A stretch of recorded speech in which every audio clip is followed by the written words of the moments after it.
નમસ્કાર, આપ જોઈ રહ્યા છો બળકો. અત્યારે અમારી સાથે જોડાયા છે અમારા સંવાદદાતા સુનિલ કડિયા, જે પ્રાંતિજથી જોડાયા છે. અને સુનિલભાઈ પાસેથી જાણીશું કે પ્રાંતિજ તાલુકાની અંદર ગણેશ મહોત્સવ અને અંબાજીના મેળાને લગતી કેવા પ્રકારની તૈયારીઓ ચાલી રહી છે અને કેવા પ્રકારનું ત્યાં વાતાવરણ છે, વરસાદની શું અસરો હોઈ શકે એ બાબતની માહિતી મેળવીશું આપણે સુનિલ કડિયા પાસેથી. સુનિલભાઈ, જણાવશો કે પ્રાંતિજ તાલુકાની અંદર ગણેશ મહોત્સવ ની હાલ શું પરિસ્થિતિ છે અને કેવા પ્રકારનું આયોજન? નમસ્કાર. પ્રથમ બળકો ન્યૂઝમાં આપનું હાર્દિક સ્વાગત છે. હાલ તો એક આગળ જો પિતાશ્રી માર્કંડેશ્વર મહાદેવ શિવજીનો તો પવિત્ર શ્રાવણ માસ ગયેલો જ છે, પણ હાલ એમના જ પુત્ર શ્રી દુંદાળ ગણપતિ મહારાજના પ્રસંગ 10 દિવસ ગણેશ ચતુર્થી આવી રહી છે. તો હાલની પરિસ્થિતિમાં તડામાર તૈયારીઓ ચાલી રહી છે. ઠેર ઠેર જ્યાં જુઓ ત્યાં ગણપતિ બાપ્પા મોર્યા, ગણપતિ દાદાની મૂર્તિઓ, ભક્તિ ભાવ જ્યાં જુઓ ત્યાં ગણપતિના નાદ સાથે તડામાર તૈયારીઓ 9 દિવસમાં જોરશોરથી જોવા મળી રહી છે. સાથે સાથે વાતાવરણ ભલે ગમે તેવું હોય, પણ ભક્તિ અને શ્રદ્ધામાં કોઈને ઉણપ આવી તેવી ક્યાંય નોંધપાત્ર નથી. ઉપરથી વરસાદનો જેટલો માહોલ વધતો હોય છે એટલો ભક્તોની આત્મીયતા વધારે ઊંડી થતી રહેતી હોય છે. ખાસ કરીને કરીએ તો છેલ્લા 2-3 પંડાલો એવા છે જેના 17-20 વર્ષથી કામ કરી રહ્યા છે. પરિસ્થિતિ ગમે તેવી હોય પણ એમના ભક્તિમાં કોઈ પણ ઉણપ આવી નથી. અનેકતામાં એકતાની વાતો વાળો જે ભાદરવી પૂનમનો મેળો છે, અંબાજીનો મેળો છે, ગુજરાતભરમાંથી પદયાત્રીઓ આવતા હોય છે. આપનો જે માર્ગ છે, મુખ્ય માર્ગ છે, તો ત્યાં શું પરિસ્થિતિ છે?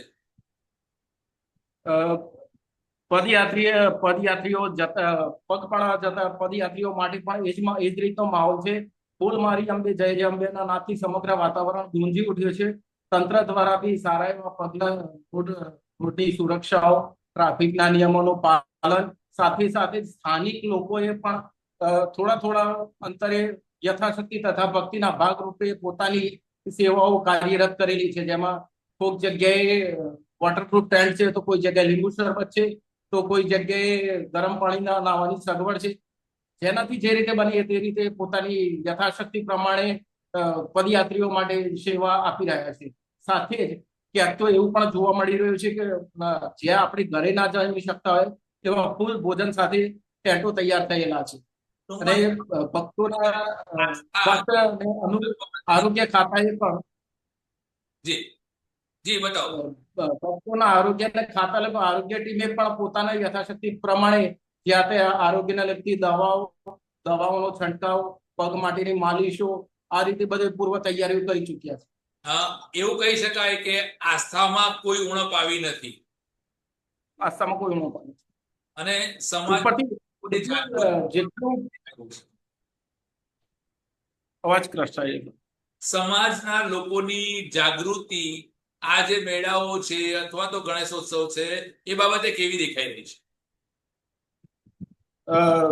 પ્રથમ તો આપણે જોઈએ તો ભારત એ પ્રાર્થના અને ભક્તિમય દેશ છે, બરોબર. અને જ્યાં જુઓ ત્યાં કોઈ પણ દેવી દેવતા લઈ લો, પણ એક ભક્તિનું પોતાનું પ્રદર્શન કરવા માટે, પોતાની આત્મીયતા બહાર કાઢવા માટે દરેક ભક્તોની કોઈને કોઈ માહોલ જોઈતો હોય છે.